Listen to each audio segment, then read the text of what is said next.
The 10 worst businesses you can start today. Of course, number 10, cleaning businesses.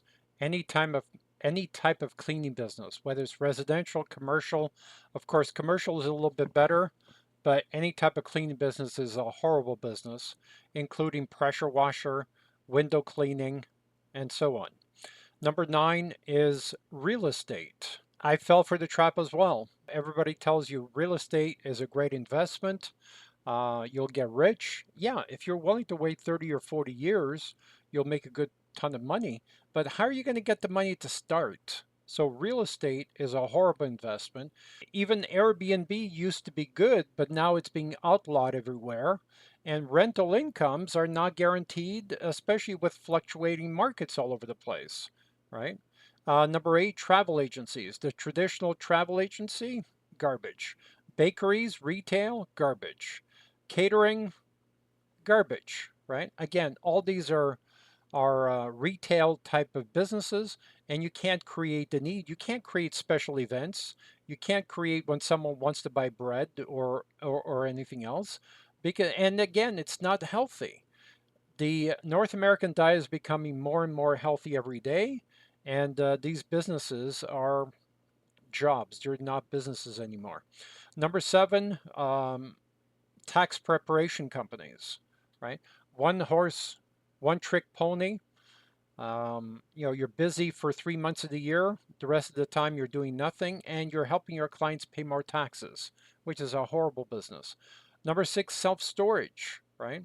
These things are awful. The way, it's not a client-centric business. The return on capital investment is even worse.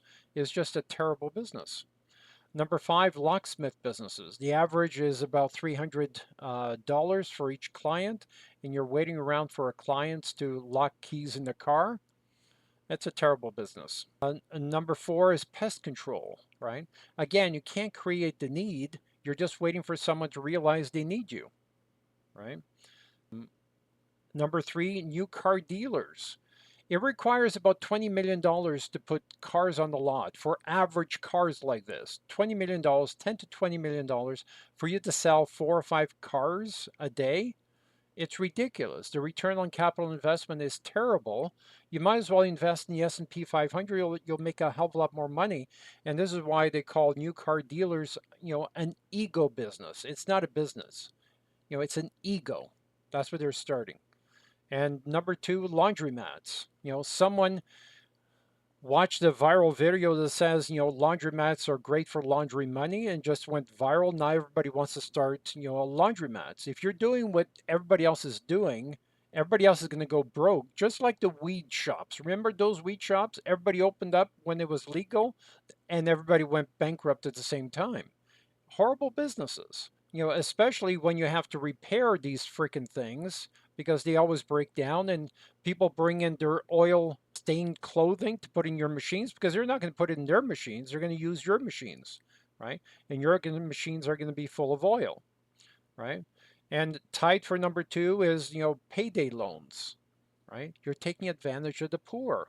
Pawn shops, another horrible business because again, you're taking advantage of the poor and you're not making any money because it's a retail business. And of course, tied for number 1, restaurants. Everybody wants to open a restaurant. Why? Are you that tired of your life? You want to give up your quality of life? You want to live in a restaurant? Because that's what's going to happen. Because if someone calls in sick, who's going to fill in? You, right? So restaurants, tied for number 1 is trucking. Right? Requires a huge amount of capital to buy these things, and you're getting pennies per mile. It's ridiculous. With all the immigration, it's a horrible business and it has been for 20 years, and I've been saying this for 20 years. And of course, the the third three-way tie is, last mile delivery. What did I miss on the list? What should be on the list? What should be taken off the list? What do you think of these businesses? Would love to hear your comments below. Be honest. What do you think of these businesses? Are you likely to start one of these businesses? We'll talk again soon. Type your comments below. Take care.